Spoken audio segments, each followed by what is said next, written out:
અલી તું ચૂલો હરગાવા બેઠી કે મજાક કરવા? તને આવડે જ ખરો ચૂલો હરગાવતા? તું ચૂલો હરગાઈશ બહુ મોટી. આજે હું તમને ચૂલો હરગાઈને બતાવું જોયું તો 5 વ્યક્તિની સામે મારા વખાણ કરવા પડશે તમારે. બોલો છે મંજૂર? ચાલ આજે જોઈ લઈએ ચૂલો હરગે જ કે નહીં. અને મને ખબર છે વખાણ તો દૂરની વાત રહી, ત્યારથી ચૂલો જ નહીં હરગે પહેલી વાત.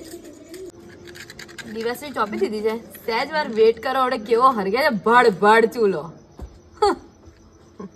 મને નહીં આવડતું. ઘણી વાર લાગી છે ચૂલો સળગ્યો ના દિશા. અને પહેલી વાત એવી છે કે આને ચૂલો ના કહેવાય, તાપણું કહેવાય. પહેલા બોલતા શીખ, પછી સળગાવાની વાત કર. હા ને?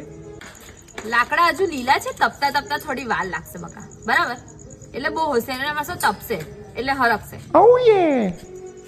ચાલુ બહાના કાઢવાનું ચાલુ.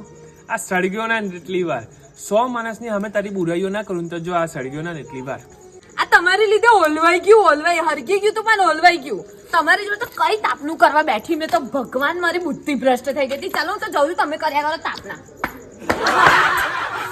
ઉભી તું ના જઈશ, બે જતો રહું છું, તું તાપનું કર. અને આને કહેવાય ધાક.